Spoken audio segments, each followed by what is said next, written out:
Bonjour, mon nom est Rodolphe Husny et mes origines sont que ma mère est française. Je suis le candidat conservateur dans Outremont où je m'y présente pour la seconde fois. Pour ce comptable de formation, diplômé d'HEC Montréal et passionné d'histoire, le choix du Parti conservateur était une évidence. À seulement 33 ans, Rodolphe Husny, qui a également réalisé une partie de ses études en Europe, défend avec vigueur les réalisations du gouvernement Harper. Candidat à Outremont, circonscription qui abrite le plus fort pourcentage de Français à Montréal, le jeune conservateur joue la carte de la proximité. Moi, tout d'abord, je me présente à Outremont parce que je suis né, j'ai grandi, j'ai étudié à Outremont. Donc, c'est tout à fait normal que quand on est en politique, on se présente en politique, on essaye, on va dans la circonscription où on a le plus de liens, le plus de racines. Donc, naturellement, pour moi, le choix était facile, c'était Outremont. Économie et sécurité sont les leitmotifs du candidat conservateur pour ces élections fédérales.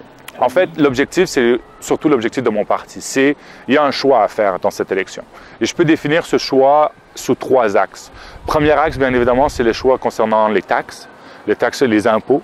C'est un choix concernant le déficit et bien évidemment, c'est un choix sur les dépenses. Directeur des communications au ministère du Commerce international en 2011, il se félicite notamment d'avoir œuvré à la mise en place de l'accord de libre-échange européen. Moi, je crois que pour les électeurs, ça devient un choix beaucoup plus facile parce qu'il y a maintenant, en tout cas, une vision économique qui est bien différente. Création d'emplois, aide aux petites et moyennes entreprises, suppression des taxes, le conservateur ne lésine pas ses efforts pour convaincre un auditoire québécois souvent critique à l'encontre de son parti. Cependant, le parti semble gagner des points avec son projet de loi visant l'interdiction du niqab lors des cérémonies de citoyenneté. Vous prêtez serment en disant que vous acceptez les lois, les traditions, les valeurs des Canadiens.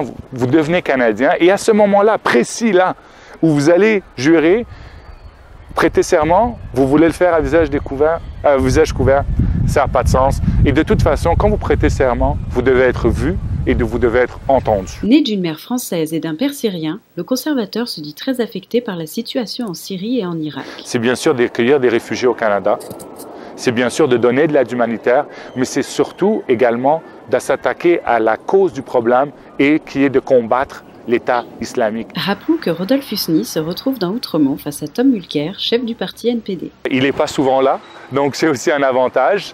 Moi d'ailleurs, je lui ai demandé, je l'ai challengé, comme on dit, de venir et de faire un débat. J'attends toujours sa réponse, mais ça me permet aussi d'occuper tout le terrain parce que bien évidemment, il n'est pas tellement présent dans sa circonscription. Polytechnique, McGill, l'Université de Montréal. Rodolphe Husny est aujourd'hui au Collège Brébeuf pour rencontrer une association étudiante de jeunes conservateurs. Ces derniers regrettent que le Parti conservateur ne soit pas plus populaire auprès des jeunes. On est tellement jugé sans même regarder les faits que je pensais qu'en étant jeune et en me présentant, j'allais réussir à faire tomber beaucoup de stéréotypes. Représenter le gouvernement Harper au Québec n'est donc pas toujours chose facile pour le jeune candidat, mais il reste confiant et optimiste. Je suis un peu utilisé comme le punching ball des fois. Des gens m'interpellent, des fois pour des choses négatives, des fois pour des choses positives aussi. Mais je trouve que ça fait partie du contact normal avec les citoyens. C'est un peu ça mon message, c'est regardez, jugez-nous sur les faits, pas sur les stéréotypes. Et là, j'ai confiance que les gens vont nous choisir. Un reportage de Sarah Laou, Rosanne Nicole et Victoire Potier pour l'Outarde Libéré, Montréal.